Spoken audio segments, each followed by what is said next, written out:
Então a Escritura não nos deixa dúvida. É um homem. O anticristo é um homem, ele é um político, provavelmente ele é um gentil, à luz do texto que fala de ele emergir do mar, em capítulo 13 de Apocalipse. Ou seja, a besta do Apocalipse é o Império Romano que voltou cristianizado para enganar as pessoas com o vinho da sua devassidão. É só ler o Apocalipse dentro do contexto. Por exemplo, o anticristo, diferente de Adão, ele vai nascer, porque Adão, quando ele foi criado pronto, um homem maduro, pronto para reproduzir. Mas o anticristo, ele será um bebê. Nós não sabemos, ele poderá até já estar na terra, ou poderá nascer ainda, e a igreja estará aqui por ocasião da primeira manifestação do anticristo. Interessante que João fala que o anticristo já existia no tempo dele. Então esse negócio de ficar buscando anticristo hoje, isso é modismo de Hal Lindsey. Porque o anticristo existia. E quando o anticristo existia lá? Roma. E você vê como fala assim, a besta que vira, ela era, não é e virá a ser. Então acho que assim, para a gente pegar uma coisa concreta, o mundo ele tem que caminhar, ou vamos ver se o mundo está caminhando para um governo mundial, né? E esse personagem aqui, ele vai ser o líder desse governo mundial. Só que nessa descrição aqui, ele dá espírito à imagem da besta para que a imagem fale. Veja só, imagine você se o João está vendo a televisão, a internet, os recursos de hoje. Ele não entende, está vendo uma imagem, a imagem fala. Para ele, deram o espírito à imagem. Então, Porque cada um coloca uma coisa diferente. Isso aqui que eu vou dizer é sério, aconteceu. Eu vi num livro de um autor chamado Win Malgo que a besta do Apocalipse era a televisão. E que as duas anteninhas da TV, na época dos anos 60, 70, as duas anteninhas eram os dois chifres da besta ali. Então, quer dizer, não é por aí. Outros falaram que a besta é um computador. Outros falaram que é o chip. A besta do Apocalipse é deixada bem claro na Bíblia. Ela é o anticristo. É alguém que procede do cristianismo e usurpa o lugar de Cristo. Novamente, o grego, anti, em grego, não significa apenas aquele que é contra. É aquele que, além de ser contra, toma o lugar de. Então, a Escritura não nos deixa dúvida. É um homem. O anticristo é um homem, ele é um político, provavelmente ele é um gentil, à luz do texto que fala de ele emergir do mar, em capítulo 13 de Apocalipse, e capítulo 17 deixa explícito para nós que mar é entendido como nações. Para mim me aparenta ser isso, um gentil, não um judeu, um político, porque ele vai reinar sem paz, à luz de Apocalipse 6, quando fala que o anticristo surge no cavalo branco com um arco, mas sem flechas. Então ele é um político. Paulo chama ele de homem da verdade, diz que ele vai ser condenado, inclusive, então não daria para fazer isso com o reino. Então a besta não pode ser um ateu, não pode ser um comunista, tem que ser alguém que saiu do cristianismo e tomou o lugar de Cristo. A besta também não é uma pessoa, um ser humano, é uma instituição que está aí atuando no mundo, as duas bestas. Então Daniel diz, é um homem. Jesus diz, Paulo diz, é um homem. E João escreve no Apocalipse e diz, é um homem. Então impérios surgirão, mas aqui está relacionado a dois homens. Se olhar em casa o Apocalipse mostra também a junção dessa besta com uma mulher, que nós vamos falar daqui a pouquinho no capítulo 17. O cristianismo de longa e longa data, sempre interpretou essa besta de Apocalipse 13 como sendo o mesmo animal que aparece em Daniel capítulo 7 e o chifre pequeno que aparece em Daniel capítulo 8. Isso, o cristianismo em toda a sua história fez a conexão.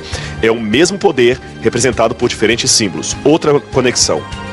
Os cristãos, desde os pais da igreja, sempre interpretaram que esse anticristo tinha um envolvimento com o Império Romano. Isto não são os adventistas que criaram. Até Santo Agostinho também entendia assim, outros santos aqui, Papias, vários deles entenderam assim. Estou referindo a escritores cristãos.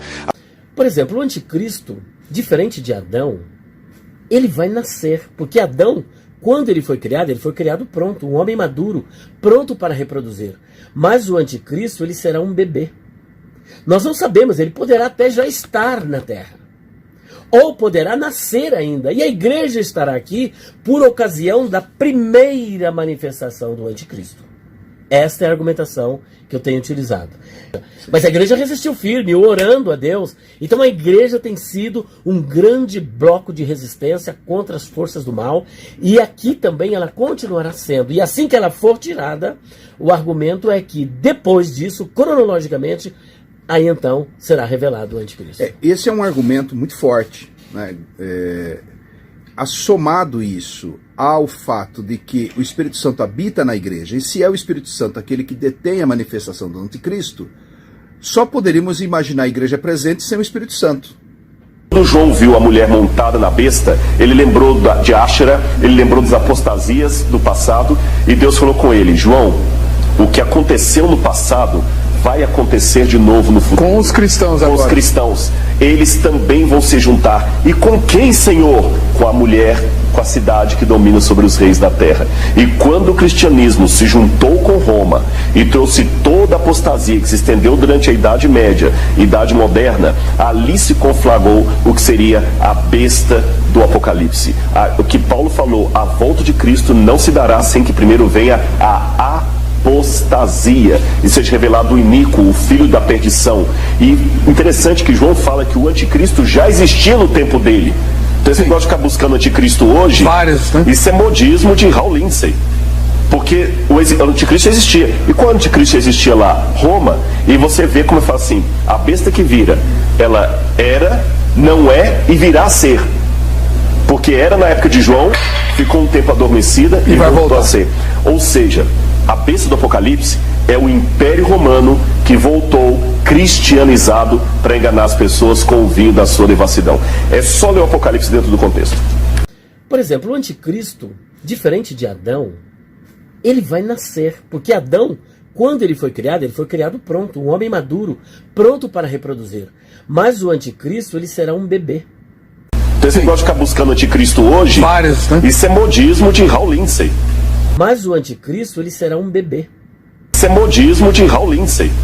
Não dá para nós situarmos o capítulo 13 em algum momento da história passada, presente, mas apenas no futuro, e teremos que situar isso aqui exclusivamente a pessoas. Curioso, se você ler o capítulo 12 e 13, você vai ver o seguinte quadro: uma mulher vestida de sol que é perseguida pelo dragão. O dragão não consegue alcançar a mulher, ele manda a besta que sai do mar atrás da mulher.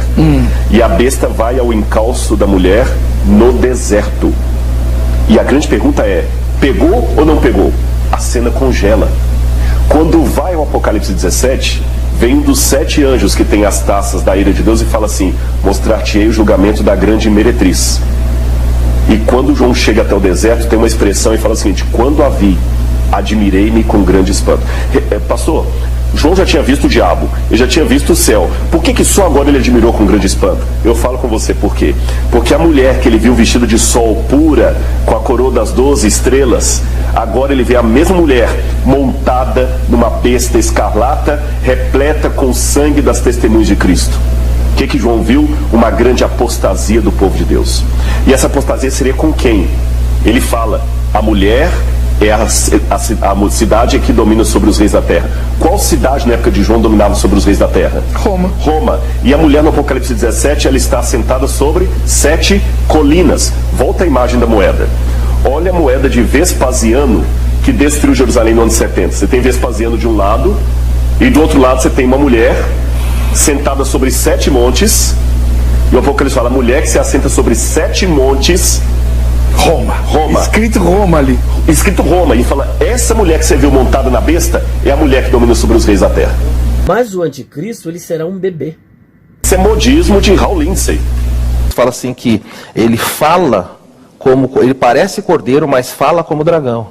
Então, ele fala que ele realiza prodígios, ele fala que ele leva as pessoas a cultuarem. Se aplicar isso daqui a uma nação, por exemplo, principalmente a nação americana, que se diga de passagem, eles não falam como cordeiro. Eles dão ordens no mundo. É assim que eles têm demonstrado. Muitas pessoas têm essa repulsa desse espírito americano, às vezes de querer de achar que é o dominante do mundo. O texto aqui mostra o contrário, que essa figura é uma figura mansa, é uma figura pacífica, aparenta ser um cordeiro. Então, se eu fosse procurar uma nação no mundo, os americanos seriam os últimos a se enquadrar nesse perfil aqui. Agora, com relação à segunda besta, viu, Tito? Já para satisfazer a sua ideia aí, nós vimos então que a primeira besta, se ela está ligada com Roma, estou falando de Europa.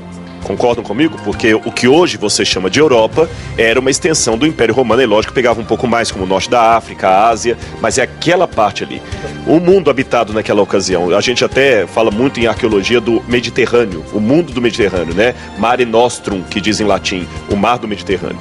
A outra besta é colocada no Apocalipse num contraste com a primeira.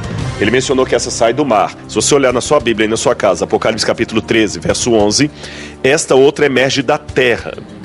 O contraste entre mar e terra dá a entender então que essa terra, que seria um lugar desabitado, um lugar novo, inédito, porque está contrastando com o mar.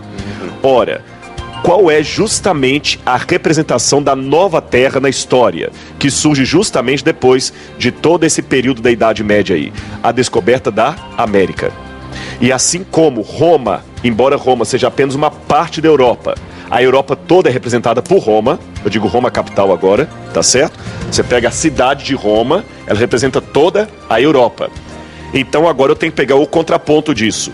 Qual é a nova terra? A história mostra bem claro. Até o nome que se dava, o Novo Mundo, é a América. A América é o Novo Mundo. E assim como a cidade de Roma representava o Velho Mundo, qual é a cidade que representa o Novo Mundo? Não é Brasília, não é Engenheiro Coelho, não é Jacareí, é Washington. Se você olhar, os Estados Unidos da América estão representando na história o Novo Mundo.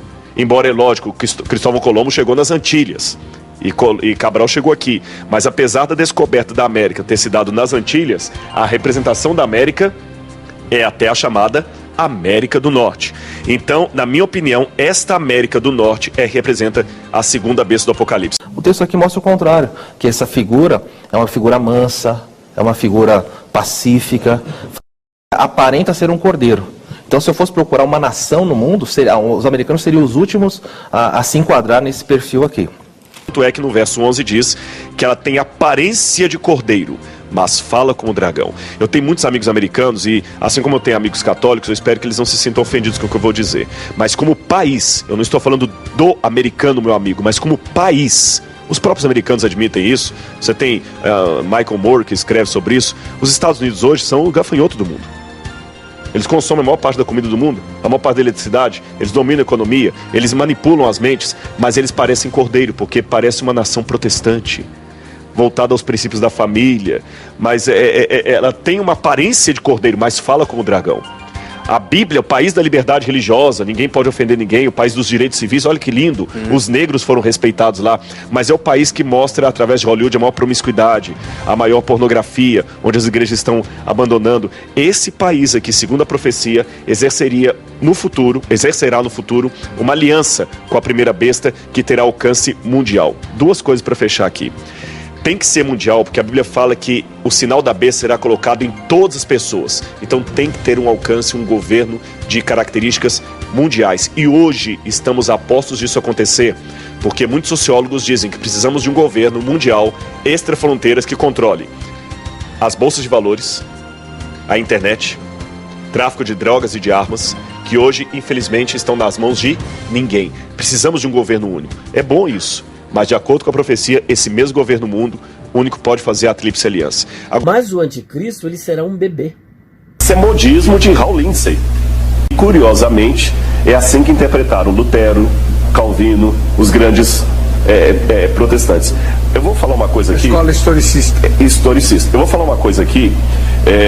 Eu sei que há muita pedrada sobre o Vejam Só por trazer adventista aqui, porque a gente aceita, não sei o que e tudo mais. Mas, com todo respeito, o que eu estou resgatando é coisa que os protestantes antigamente tinham. Então, se hoje eu não acredito no arrebatamento, desculpe, eu estou em boa companhia, porque tinha um monte de outros do passado também que não... Arrebatamento pré-tribulacional. Pré-tribulacionista. Então tem muita coisa que é modismo moderno e que hoje campeia, mas vamos voltar às fontes, vamos ver como é que aquilo foi interpretado ao longo da história do cristianismo. Isso é uma coisa que eu inventei hoje ou tinha no passado. E esses homens, para mim, iluminados pelo Espírito de Deus, enxergavam coisas que hoje eu estou na verdade, descobrindo a roda. O que eu estou vendo na arqueologia é a coisa que mesmo antes da reforma protestante, os valdenses assim entendiam, os cátaros, os albingenses, muitos pais da igreja antes da apostasia. Ou seja, existe um elo, um fio condutor que me deixa tranquilo, que Deus sempre confortou o seu povo. É lógico que eles não tinham todos os detalhes, mas eles tinham o aceno para onde que a coisa arrumava.